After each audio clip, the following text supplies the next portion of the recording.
किसी भी चीज को समझने के पहले बहुत ज्यादा जरूरी है हम उस चीज की हिस्ट्री के बारे में जाने। आज मैं आपको स्टॉक मार्केट की एक ऐसी कहानी बताने वाला हूं जिसकी वजह से आज तक हमारे बड़े बुजुर्ग सोचते हैं कि स्टॉक मार्केट जुआ है, जिसकी वजह से आज तक हमारे बड़े बुजुर्ग सोचते हैं कि स्टॉक मार्केट सिर्फ बड़े लोगों का खेल है, जिसकी वजह से हमारी देश की इकोनॉमी 10-15 साल पीछे चली गई थी।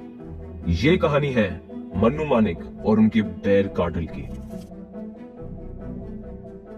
Chapter number 1, the birth of black cobra. Mannu Manik एक बहुत सीक्रेटिव किस्म के इंसान थे, एक बहुत शातिर आदमी थे। सो मच सो कि इनके बारे में ज्यादा इंफॉर्मेशन ओपनली अवेलेबल ही नहीं है और लोग ना बस एस्टिमेट करते हैं कि इस टाइम से ऐसा कुछ हुआ होगा। बोलते हैं इनका जन्म हुआ था फ्रॉम 1948 टू 1952 में से एक सालों में से कभी हुआ था। एक मिडिल क्लास फैमिली से थे। अगेन फैमिली के बारे में ज्यादा डिटेल्स अवेलेबल ही नहीं है। इन्होंने अपनी एजुकेशन कंप्लीट की, ये स्टॉक ब्रोकिंग इंडस्ट्री में आए। साल निकलते गए और इन्होंने इंडियन मार्केट्स को फिर अच्छे से समझ लिया और समझने के बाद ये पाया कि इंडियन मार्केट्स को इजीली मैनिपुलेट किया जा सकता है और वो बन गए एक ऑपरेटर। ये एक ऐसा टर्म है जो आप बहुत कॉमनली सुनोगे एंड स्पेसिफिकली उन लोगों से जो मार्केट्स में बहुत टाइम से हैं या जो काफी ओल्ड हैं, जिन्होंने पुराने टाइम का मार्केट्स देख रखा है। ऑपरेटर बेसिकली वो आदमी होता है जिसके पास बहुत सारा पैसा होता है और वो स्टॉक मार्केट में शेयर की प्राइस को मैनिपुलेट कर सकता है, इन्फ्लुएंस कर सकता है। कैसे? स्टॉक मार्केट में डिमांड सप्लाई होती है। जब स्टॉक्स की डिमांड ज्यादा है, सप्लाई है कम, तो प्राइसेस कहां जाती है? ऊपर। वहीं पे जब स्टॉक्स की सप्लाई ज्यादा है और डिमांड है कम, तो प्राइसेस जाती है नीचे। अब ये जो ऑपरेटर्स होते हैं ना, इनके पास इतना सारा पैसा होता था कि ये सिंगल हैंडेडली एक स्टॉक की डिमांड इतनी ज्यादा बढ़ा लेते थे कि उसकी प्राइस खुद बढ़ जाती थी और सिंगल हैंडेडली वही स्टॉक इतने सारा बेचते थे, इतनी भर की क्वांटिटी बेचते थे कि सप्लाई ज्यादा हो गई, डिमांड कम हो गई, प्राइस नीचे। मन्नू मानिक ना दूसरी कैटेगरी में आते थे। उनका एक कोर बिलीफ था कि किसी भी स्टॉक की नीचे जाने की टेंडेंसी बहुत ज्यादा होती है कंपेयर टू ऊपर जाने की, और वो थे एक शॉर्ट सेलर ऑपरेटर। करते क्या थे? भर के शेयर्स को बेचो, भर के। डिमांड हो गई कम, सप्लाई ज्यादा है, प्राइस खुद टूटती जाएगी और वही चीज सस्ते दाम में खरीद लो। इसको बोलते हैं शॉर्ट सेलर, और यही थे Mannu Manik.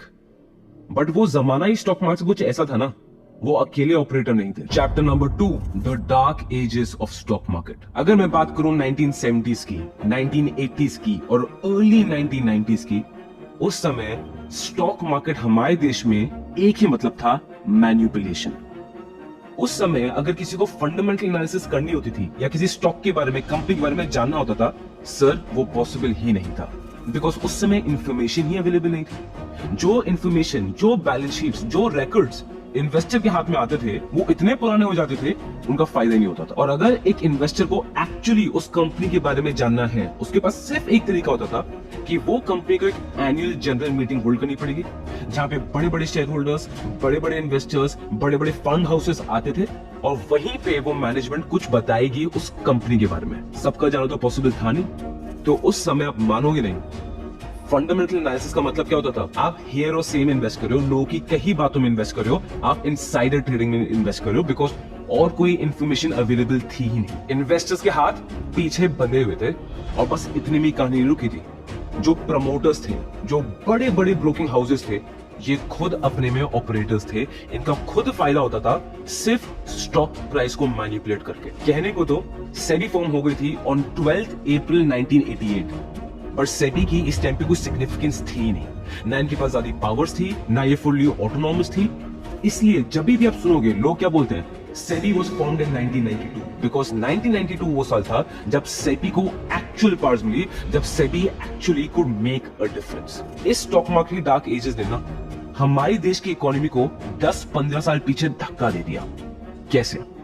Because of this हमारे एल्डर्स के दिमाग में एक बहुत क्लियर चीज बैठ गई, जिन्होंने ये पार्ट देखा स्टॉक मार्केट का, कि स्टॉक मार्केट गैम्बल है।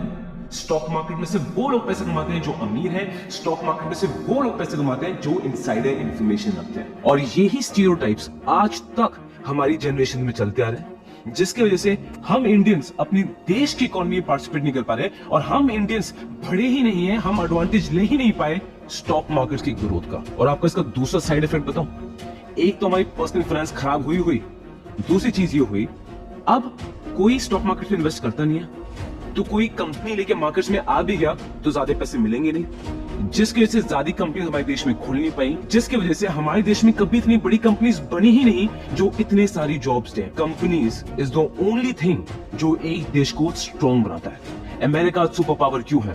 बिकॉज अमेरिका के पास है Google, Meta, Tesla, Amazon, biggest brands उनके पास है, बिगेस्ट कंपनीज उनके पास है, सबसे ज्यादा जॉब्स वही इकोनॉमी दे पाती है, लोग वहां ज्यादा कमाएंगे, गवर्नमेंट को ज्यादा टैक्स मिलेंगे, इसलिए अमेरिका ने डोमिनेट किया था उस सेंचुरी को। And because of this manipulation हमारा देश कभी उस स्पेस में बढ़ ही नहीं पाया। और अभी तो कहानी शुरू हुई है, ये कहानी और बदतर होती जाएगी। Chapter number 3, Mannu Manek the man eater. Late 1980s और अर्ली 1990s में अगर आप एक फिक्स डिपॉजिट करते ना, आपको बैंक देता from 8 to 12%, 8 to 12%, because of which हमारे देशवासियों का एक ही माइंडसेट बन गया कि भाई सिर्फ एफडी में ही पैसे डालते रहो। और उस समय आपको उसी बैंक से अगर लोन लेना होता था ना, आपको कितना इंटरेस्ट पड़ता था? From 16% to 22%। तो सस्ते में तो लोन अवेलेबल था ही नहीं। बट तभी भी कुछ बड़े बड़े लोग, बड़े बड़े ट्रेडर्स लोन लेके मार्केट्स में आते थे और एक स्टॉक को टारगेट करते थे कि इस स्टॉक की प्राइस ऊपर ले जाएंगे, इस स्टॉक को मैनिपुलेट करेंगे, इस स्टॉक में ऑपरेटर बनेंगे।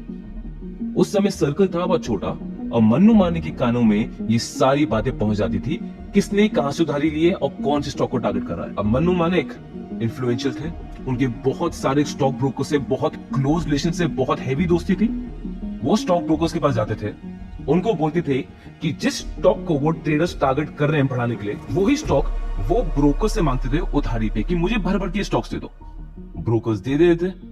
अब जब मार्केट में ये ट्रेडर्स स्टॉक खरीदने पे आते थे, डिमांड बढ़ाते थे, मन्नू मानेक सर और बेचते थे और बेचते थे और बेचते थे और बेचते थे और तब तक बेचते रहते थे जब तक ये सारे ट्रेडर्स खत्म ना हो जाए। इसको बोलते हैं लेंडिंग एंड शॉर्टिंग। एंड करते करते करते मन्नू मानेक ने ऑलमोस्ट हर बड़े प्लेयर को उस समय मार्केट से रैप ऑफ कर दिया था। और बिकॉज उनका एक डार्क कंप्लेक्शन था, उनका नाम पड़ गया द ब्लैक कोबरा। और ऐसी ही चीजें करते करते करते वो कंपटीशन को साफ करते गए। उनका इन्फ्लुएंस इतना ज्यादा फैल गया कि बड़े बड़े इन्वेस्टर्स जिनको हम आज भी जानते हैं, वो सब मन्नू मानेक के कार्टेल ज्वाइन करते गए। जैसे Radha Kishan Damani, Rakesh Jhunjhunwala, Ramdev Agrawal, Shankar Sharma, Dinesh Dalmia, Nimesh Kampani and Ajay Kayan. Chapter number 4, the notorious bear cartel. Mannu Manek और ऐसे बहुत बड़े बड़े इन्वेस्टर्स का एक ग्रुप बन गया और ये बन गया बेयर कार्टेल। और उसको बेयर कार्टेल बोलना ना is a gross understatement. Actuality में ये हमारे देश के शेयर बाजार के गुंडे थे। जैसे ही किसी कंपनी की थोड़ी सी खराब न्यूज आ गई कि चलो डेट ज्यादा बढ़ गया या कंपनी का प्रॉफिट शायद इतनी बार नहीं हुआ या वहां पे कुछ यूनियन में प्रॉब्लम आ रही है, ये सारा बेयर कार्टेल उस कंपनी पे चढ़ जाता था और उस कंपनी की स्टॉक्स ऐसे बेचता था, ऐसे बेचता था, ऐसे बेचता था, उस कंपनी के शेयर के इन्वेस्टर्स सड़क पे आ जाए। बड़े बड़े ट्रेडर्स जो बुल ट्रेडर्स बोले जाते थे, वो मन्नू मानेक सर और उनके कार्टेल से इतना डर गए थे कि वो तो हल्के हल्के मार्केट से बाहर ही आ गए। इनकी तहशक का मैं आपको एक एग्जांपल दूं, इन्होंने एक स्टॉक को 100 रुपए से 1 रुपए में लिया है। कितने से? 100 रुपए से 1 रुपए में लिया है इन 7 डेज। कितने? 7 दिन। ये थी इनकी मैनिपुलेशन की ताकत। मन्नू मानेक की इन्फ्लुएंस इतना ज्यादा फैल गया, उनकी तहशक, उनका डर इतना ज्यादा फैल गया कि बड़े बड़े स्टॉक ब्रोकर्स, बड़े बड़े प्रमोटर्स, बड़े बड़े ऑफिशियल्स इनके सामने जब आते थे ना, उनके पैर कांप जाते थे। That was the power of Mannu Manek. Companies के प्रमोटर्स इनके परमिशन और इनके आशीर्वाद से डिसाइड होते थे। कंपनीज के आईपीओस भी इनकी परमिशन से डिसाइड होते थे। और अगर मन्नू मानेक सर किसी बड़े ट्रेड में फंस गए तो होता क्या था, उनकी बॉम्बे स्टॉक एक्सचेंज में बड़े बड़े ऑफिशियल से दोस्ती थी और जैसे ही वो ट्रेड में फंसे, बीएसई 2-3 दिन के लिए बंद। इसको बोलते हैं गुंडा राज। बट बोलते हैं ना, अगर किस्मत में कुछ लिखा हो तो किसी का बाप उसको नहीं रोक सकता।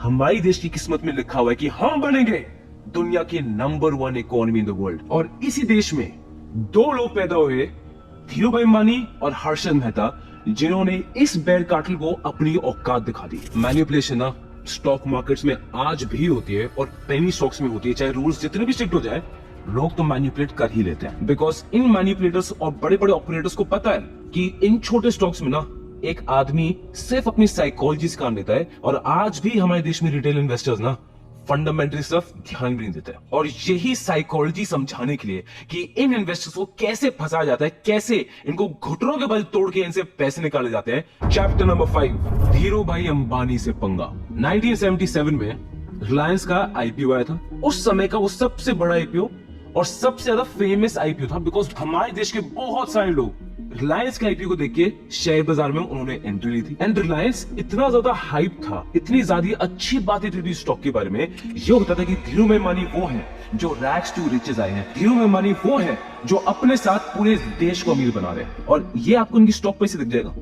1977 में रिलायंस की शेयर की प्राइस थी 10 रुपए, 1978 में हो गई 50 रुपए, 1980 में हो गई 104 रुपए एंड 1982 में हो गई 186 रुपीस। ये चीज मन्नू मानेक और उनके बैग कार्टल को बहुत ज्यादा खटकती थी, बिकॉज ये प्रॉब्लम थी ईगोस की। उनको बिल्कुल भी पसंद नहीं था कि उनके होते हुए उनके राज में धीरूभाई अंबानी की ज्यादा तारीफ हो रही हो और धीरूभाई अंबानी को ज्यादा पावरफुल दिखाया जाए। मन्नू मानेक एक ईगोइस्टिक आदमी थे, तो वो बस वेट करते गए कि एक बार रिलायंस की स्टॉक की एक खराब न्यूज आए और वो स्टॉक को तोड़े।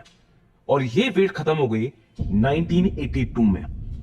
इस समय रिलायंस ने कन्वर्टेबल डिबेंचर इशू किए। लॉन्ग स्टोरी शॉर्ट, इस समय एक रूमर फैल गया कि रिलायंस कंपनी एक फाइनेंशियल क्रंच में है, इसको पैसे की दिक्कत हो रही है। और बस मन्नू मानेक और पूरा बेयर कार्टेल इस स्टॉक पे चढ़ गया और इतनी बुरी तरह चढ़ा कि सिर्फ एक दिन में रिलायंस की स्टॉक की प्राइस को वो 131 से तोड़ के 121 पे ले आए। धीरूभाई अंबानी सर को पता चल गया कि देखो सर, ब्लैक कोबरा आपके स्टॉक पे बैठ गए।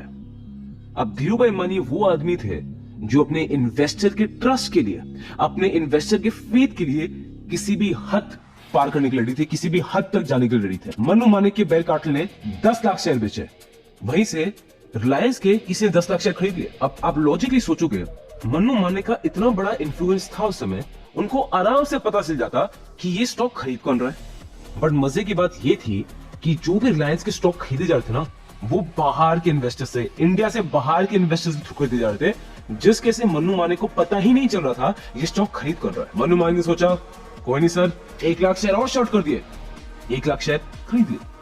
उन्होंने 8 लाख शेयर शॉर्ट आउट किए, 8 लाख और खरीद लिए। ये बैटल इतनी लंबी चली कि उस समय रिलायंस के 10 करोड़ के शेयर खरीदे गए थे और धीरूभाई अंबानी ने ना इस ब्लैक कोबरा को अपने हाथों में जकड़ लिया था, जिसमें मन्नू मानेक को खुद हार माननी पड़ी। और बाद में पता यह चला वो धीरूभाई अंबानी ही थे जो अपने बाहर के फ्रेंड्स के थ्रू रिलायंस के स्टॉक खरीद रहे थे। मैं आपको बोल रहा था ना, धीरूभाई अंबानी वो आदमी थे जो अपने इन्वेस्टर्स के ट्रस्ट और भरोसे के लिए किसी भी हद तक जाने को रेडी थे। चैप्टर नंबर 6, हर्षद मेहता का थप्पड़। Harshad Mehta the big bull और दूसरी तरफ मन्नू मानेक उनका बेयर कार्टेल। इनके शेयर बाजार में बहुत सारे फेस ऑफ हुए, जैसे कि जब भी न्यूज आ जाती है और हर्षद मेहता को पता चल जाता कि मन्नू मानेक इस स्टॉक को तोड़ रहे हैं, वहीं पे हर्षद मेहता उस स्टॉक को खरीदने लग जाते। और हर्षद मेहता हर बार इसलिए जीत पा रहे थे बिकॉज उनकी पब्लिक रेपुटेशन बहुत अच्छी थी, लोग उन पे भरोसा करते थे। हमारे देश के इन्वेस्टर्स उस समय हर्षद मेहता की पूजा करने लग गए थे एंड जैसे हर्षद मेहता कोई शेयर खरीदते, सब खरीदने बैठ जाते, जिसके से बेयर कार्टेल इसको संभाल ही नहीं पाता। तो मन्नू मानेक ने पहले किया हर्षद मेहता की रेपुटेशन पर अटैक कि हर्षद मेहता ने ये ड्यूज पे नहीं की, ये पे नहीं किए, वो पे नहीं किए, जबकि बहुत सारे केस में हर्षद मेहता वो ड्यूज पहले क्लियर कर चुके थे। बट ऐसी न्यूज फ्लोट कर करके हर्षद मेहता की क्रेडिबिलिटी पे बहुत बड़ा डेंट आया, जिसके से बोलते हैं कि हर्षद मेहता को 1 करोड़ तक का नुकसान हो गया। और हर बार हर्षद मेहता स्टॉक को इतना ऊपर ले जाते, बेयर मार्केट को इस तरह तोड़ते कि मन्नू मानेक उनका पूरा कार्टेल हैरान था कि हर्षद मेहता के पास इतना पैसा आ कहां से रहा है। जो फिर खुलासा हुआ बैंक्स के बीच से, जो खुलासा हुआ था बाय सुचिता दलाल। और कहानी अभी भी खत्म नहीं हुई।